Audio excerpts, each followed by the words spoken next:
Well, there from Bruno Fernandes, 11th of the season, 5 from the penalty spot, and people are starting to make comparisons with another great figure of Manchester United's past, Eric Cantona, who of course came into a side that you were part of, Paul, that won the first title for 26 years. And let me just draw your attention to PPG there, points per game. In the season before Cantona arrived in 1992, it was 1.6, and you see the 2 years subsequent, it went up to 2.2, and the 2 titles in that period as well. And then the impact of Fernandes at Manchester United from the start of last season, they're averaging 1.4 points per game. And then since then, that again is up to 2.2. The team that you were part of was already a very good team. It'd won a couple of trophies. But can it sometimes take just one player to take you to that next level, to inspire the rest? Yeah, I think so. I think, when I look at Cantona, and I think, we'd already won the Cup Winners' Cup against Barcelona, the FA Cup. So we weren't far away, but just that league was eluding us at the time, and, I remember the situation because I think Leeds wanted to buy Dennis Irwin, and, they said absolutely no chance. No, he's not leaving Manchester United to go to Leeds. And then Sir Alex went, well, what about Eric? And believe it or not, they said yes. So we were kind of unsure who he was. Why did Leeds make that call? That's fair, because, I'd seen Eric playing the Charity Shield where he's got a hat-trick and won it for over a kick at Wembley, and I thought, he looks a decent player. Let's see what it's like when he comes to Old Trafford. So, I came to Manchester United in 89-90, and I remember, Brian Robson was my idol, Mark Hughes, great names, and I was actually scared as anything. I sat in the corner, didn't say a word. Believe it or not, Jamie, I didn't say a word.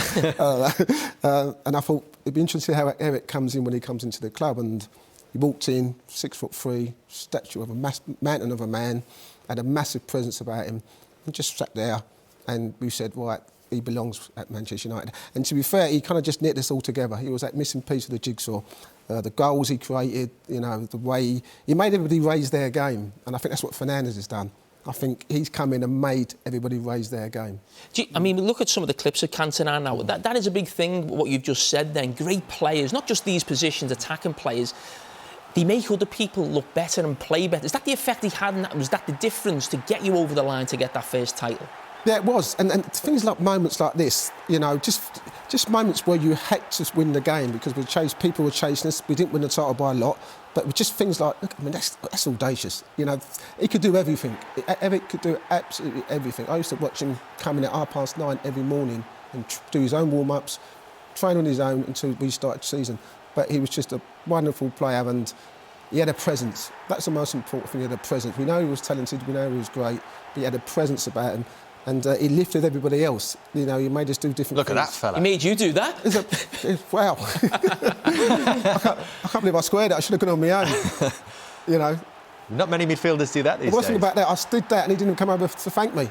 I'm absolutely devastated. But he had that effect on us straight away. And it was a great timing because we were going for the title. Those goals there that were shown are vital goals. Was that a big part of Cantona as well? It wasn't just goals and assists that he got. It always felt like he got big goals, some important goals that, took you to, trophies, FA Cups. Yeah, much needed goals. When you start to worry and you start to panic and the game's not going your way and you think, oh, where's the winner going to come from? Or we're 1-0 down, like we was against Ipswich, and he'll pop up and score a vital goal. And I think that's probably the same with Fernandes. And I think, he scores vital goals. I think he was very impressive when he first came. He hit the ground running. This year, I don't think he's been as impressive, but he's still a major factor in the team. He's still the talisman in the side. And, some games you might not see him for 20, 25 minutes, but he's always got that ability, technical ability to do something magical at the right time. And, whether it's a penalty, whether it's a wonderful ball into the box, or whether it's a free kick, he's always got that in his locker, so you can never count him out of any game. And, the players love him, and he's got a character about him. We talk about character so many times in football, how we're losing that kind of trait in footballers.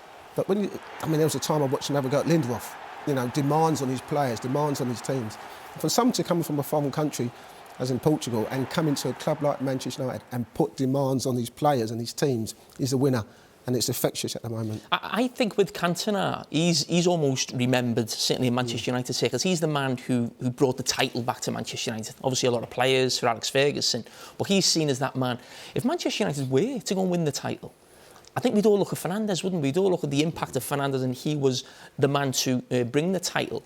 I just wanted to ask you on Cantona, when we talk about Premier League sort of greats and legends, I almost feel he's undervalued a little bit. If you said name the best Premier League team of all time, you'd naturally go, Thierry Henry, Ronaldo. You talk about Alan Shearer, different players in midfield, Zola, maybe Bergkamp, number 10s before Cantona. I mean, he is one of the all-time greats. What he did at Manchester United, but then what Manchester United then went on to do, without him as the teams evolved. But you just think, what would have happened to United without him in that season if you hadn't won that title? Do you feel he's undervalued outside of Manchester United fans and club? I don't think by Man United fans. I honestly don't, because every time, when we can get fans back into the ground, you always hear him singing his name. He's got his own song. Anyone who's got their own song shows how great this man is. I think more outside, the wide. I think the wider picture, when people look at the Shearers and the Zolas and the goal scorers, people Henrys, I don't think he gets appreciated as much as he was. But to us, you talk about Man United hadn't won a title for 26 years, which is kind of, when you think about all the great players who've gone through those generations at that club, and not to win a title, and for him to come in and be the major factor and do that, I think maybe because he didn't stay that long, like a Roy Keane who was there for 16 years or whatever it may be, or the longevity that he stayed in the Premier League, I think he never gets kind of picked in that kind of elite type of group. But as far as I'm concerned, he should be right at the top of the list. Well, we look at the numbers, we looked at the impact on the team just before, looking at the actual individual numbers of appearances and goals and assists. You go through them, but the big one that stands out at this moment is where Fernandes is in terms of minutes per goal, assist. We can say Fernandes takes a lot of penalties, I get that, but Cantona did take penalties also. As I said before, do you think the big difference will be towards the end of the season whether Fernandes can get those vital goals that Cantona did, which basically takes you to the title? I think you're absolutely spot on, Jamie. And obviously the jury's still out.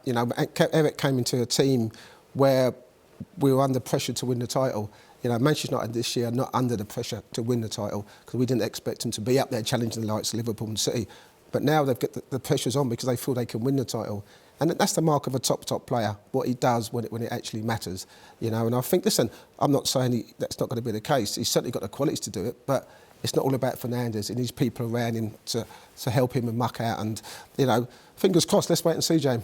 Well, let's not forget, there is still time for these clubs to add to their squads. We're often told, aren't we, that it's very difficult to do business in January, but let's not forget that Bruno Fernandes came last January. Is there an opportunity now for Manchester United, in the position they're in, to go and do it again? Listen, it depends on how well he sees the team. I mean, at the moment, I think he's got a kind of balanced top three. He might change it once in a while. Midfield, he seems to like Fred, McTominay, Fernandes, maybe Pogba now and then. Maybe at centre-half. I mean, I'm not sure whether he's got his perfect partnership with Maguire. He's played Lindelof in there. I like Barley in there because I think he's got a bit of speed. And maybe a left-back. I know Telles is coming, but I'm not sure what Telles is. But, listen, if come January, he thinks he's got a chance, and I think he will add. But at the moment, I think Man United are playing so well. I don't think, he wants to disrupt anything. I think it's a strange league, and teams ain't winning week in and week out. So maybe he's run out of money. He's spent enough money. So maybe he's run out now. 100 million, what's that to friends? It's a super